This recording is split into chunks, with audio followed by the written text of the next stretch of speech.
Денят на българската просвета и култура и на славянската писменост е най-обичаният празник, който докосва ума и сърцето на всеки българин.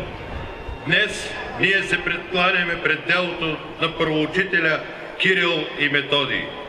Дело, което е свързано с изграждането на българската държава, с нашата духовност и култура през вековете. На днешния ден си спомняме с признателност за нашите учители. Отправяме благодарност към учителите на нашите деца за всеотдайността и професионализма им.